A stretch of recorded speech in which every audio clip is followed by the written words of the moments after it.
All right, welcome to today's Explainer. Let's just dive right in, shall we? Today, we're unpacking some pretty fascinating source material from Su Feng, the founder of Life Chan Yuan. We're going to explore his writings, which honestly tackle two of the absolute biggest, most mind-bending concepts in human history: destiny and free will. To start us off, I want you to think about this for a second. Have you ever poured your absolute heart and soul into something, worked your tail off, planned everything perfectly, only to feel like the final outcome was literally a million miles out of your control? Well, the text actually kicks off by addressing this exact universal human frustration. We strive, we fight, we plan, but so often we're left feeling like everything is ultimately fated and our own efforts only go so far. The author illustrates this perfectly through how our mindset shifts as we get older. In our youth, we feel totally invincible. We have this illusion that we can just arrange the entire world to fit our liking. But then, life happens. We go through trials, we get exhausted, and by the time we reach old age, we arrive at this sobering realization, knowing the mandate of heaven. We realize it's actually the world that arranges us. And to help us wrap our heads around how this invisible arrangement actually works, the author uses a really vivid, cinematic metaphor for the universe. So, here's our roadmap for today's Explainer. Number 1, the ultimate screenwriter. Number 2, directors and actors. Number 3, the price of playing God. And finally, number 4, choosing your life program. Okay, moving right into section 1, the ultimate screenwriter. So, who or what exactly is the screenwriter? Well, according to Xu Feng's philosophy, the screenwriter is defined as God, or the ultimate Tao. This is the big boss, the supreme force that dictates the fundamental laws, the massive overarching timelines, and the ultimate destinies of the entire universe. The screenwriter sets the absolute, irreversible boundaries of existence. We're talking about things like the exact moment a person is born and the exact moment they die. To really hammer home how this ultimate power works, the author brings up the legendary martial arts novelist Jin Yong. It's a great analogy. The text points out that even a master creator, someone like Jin Yong, can't just arbitrarily make his famous characters do whatever he wants on a whim.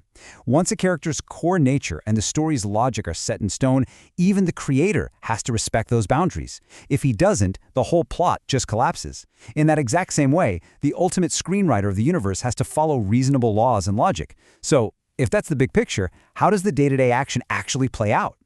That brings us to section 2, directors and actors.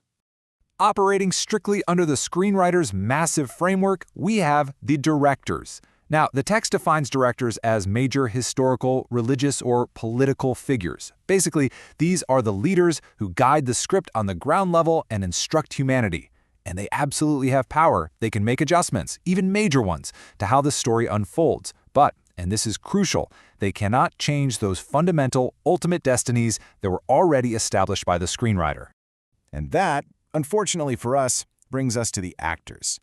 The source material defines actors as everyday, ordinary people.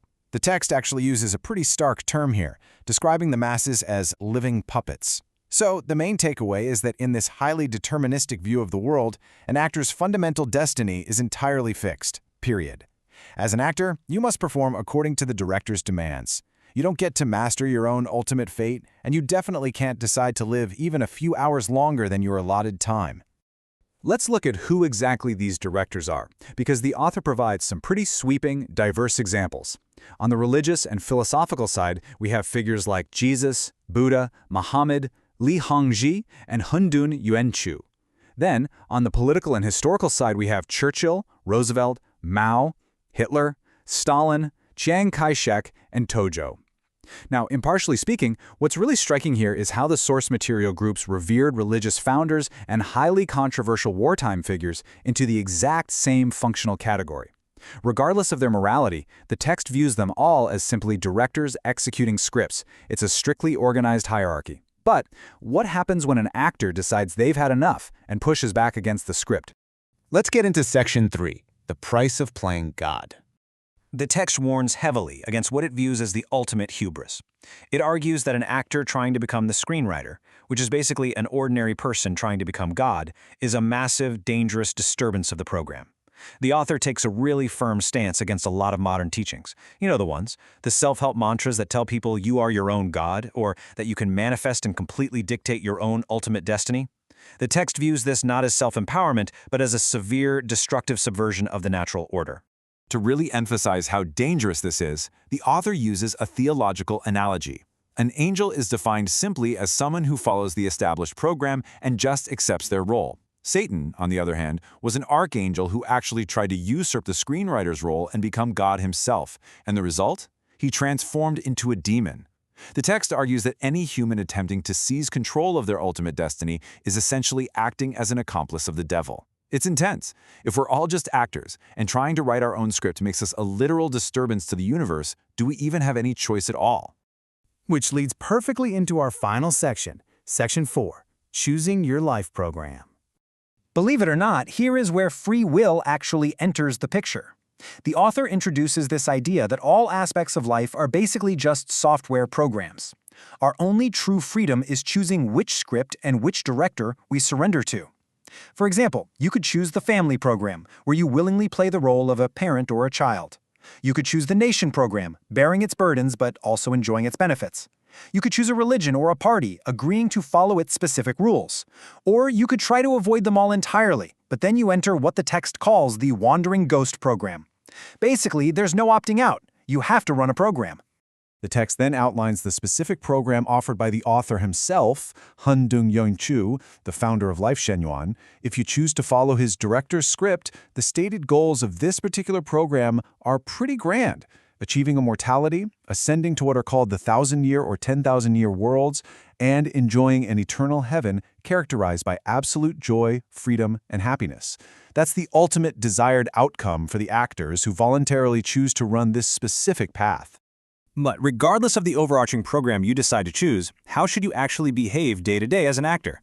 Well, the author recommends a practical 4-step philosophy for living naturally and aligning with the Tao. Step 1. Be at peace wherever you are. Step 2. Adapt to circumstances as they naturally arise. Step 3.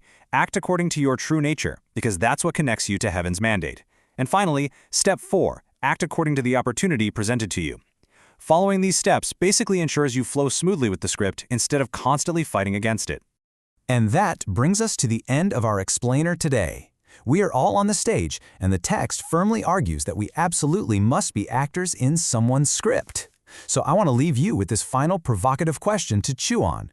Which program are you currently running in your life? Really take a close look at the systems, the rules, and the directors you've chosen to follow. Are they actually leading you where you truly want to end up? Thank you so much for exploring this thought-provoking philosophy with me today. Keep learning, keep questioning, and I'll see you in the next explainer.